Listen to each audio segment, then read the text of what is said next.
சும்மா 4-5 தற்கூறிங்க ஒன்றா சேர்ந்து ஜாலியாக இருக்கிறது பேர் தாங்க ஃப்ரெண்ட்ஷிப்பு. தற்கூரி இருக்காங்களா இல்லையா? தற்கூரினா யாரு? எதுவுமே தெரியாதவங்க. இப்போ என் ஃப்ரெண்ட் இருக்கான், அவனுக்கு எதுவுமே தெரியாது. தற்கூரி இருக்காங்க. அந்த தற்கூறிங்கள்லாம் ஒரு சில விஷயங்களை காமெடின்னு நினச்சி பண்ணுவானுங்க. அது காமெடி மாதிரியே தெரியாது. அதில் ஒரு சில விஷயங்களை தான் இன்றைக்கி நம்ம பார்க்க போகிறோம். பார்க்கலாமா?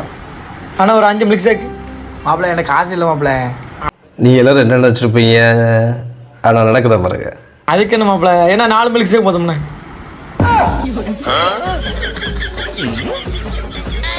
இப்படிதாங்க ஏதாவது நம்ம சாப்பிட போனோம்னு வச்சுக்கோங்களேன், இவனுங்க அசிங்கப்படுத்துறானுங்களா இல்லை கலாய்க்கிறானுங்களான்னு தெரியாமல் வித்தியாசமாக ஒரு செய்கை பண்ணுவானுங்க. அதை நம்ம எப்படி ஃபீல் பண்ணுறோம்னே தெரியறதுக்குள்ளேயே ஜாலியாக சிரிச்சுக்கிட்டு இருப்பானுங்க.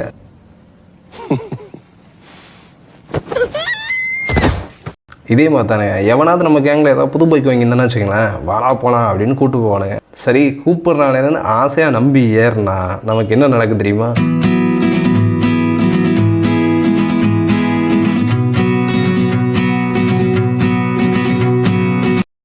இந்த மாதிரியா வண்டி ஓட்டிக்கிட்டு இருக்கும்போது அவன் எப்படி எஸ்கேப் ஆயிடுவான், நம்மளை எங்கிட்ட தள்ளி விட்ருவானுங்க. ஆனால் இவனுங்கெல்லாம் இருக்கும்போது லவ்வும் பண்ண முடியாது, ஒரு குரூப்பாக வந்து யாரு கூடயாவது சேட்டும் பண்ண முடியாதுங்க. இதில் ஒரு சில அட்வான்ஸ்டு பைத்தியங்கள் இருக்குது. அவங்க என்ன பண்ணுவாங்க தெரியுமா, அவங்களே தவணை பொண்ணுமான்னு நினச்சி தன் கூட இருக்க பையனை வந்து டீஸ் பண்ணுவாங்க. இப்போ பாருங்களேன்,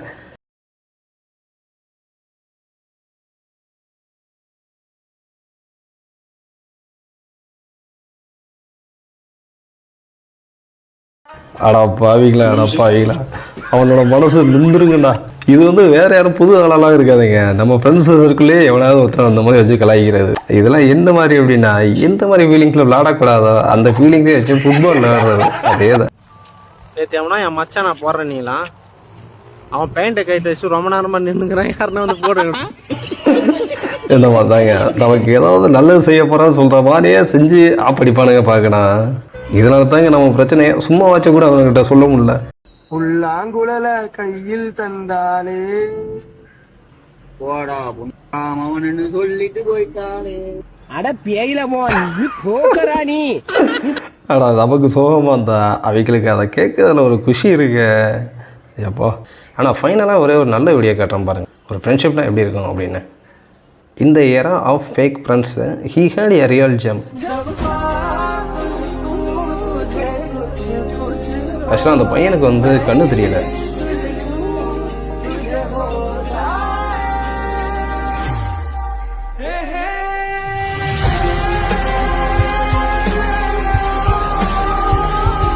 கண்ணு தெரியாத பையன் வந்து தன் குடும்பத்தை காப்பாற்றுறதுக்காக முண்டு தூக்கியாவது பிழைப்பான் அப்படின்னு வந்ததே பெரிய விஷயம். ஆனால் அவன் கூட வந்து அந்த அளவுக்கு வந்து ஒரு ரியல் ஃப்ரெண்ட் இருக்கிறது மிகப்பெரிய விஷயங்க. அந்த பையன் தான் இவனை வந்து கையை பிடிச்சி கூப்பிட்டு வரான். இந்த மாதிரி வந்து என்ன தான் நம்மளை கலாச்சாரம் அதாவது அசிங்கப்படுத்துகிற மாதிரி வந்து ஏதாவது செஞ்சாலும் ஜாலிக்காக தான் இருக்குது எல்லாமே. ஆனால் ஃபைனலாக வந்து ஃப்ரெண்ட்ஸ் இருக்கிறது தாங்க நம்ம லைஃப் வந்து ஒரு ஃபுல்ஃபில்லாக இருக்குது. இந்த வீடியோ உங்களுக்கு பிடிச்சிருந்தது அப்படின்னா உங்களோட ஃப்ரெண்ட்ஸுக்கும் ஷேர் பண்ணி ஜாலியாக இருங்க. பாய். சின்ன சேனல் எதா இருந்தாலும் அது கொஞ்சம் ஆதரவு கொடுங்க. உங்க பொண்ணான கையை கொண்டு அந்த பெல்ல தட்டிடுங்க. அவங்களுக்கு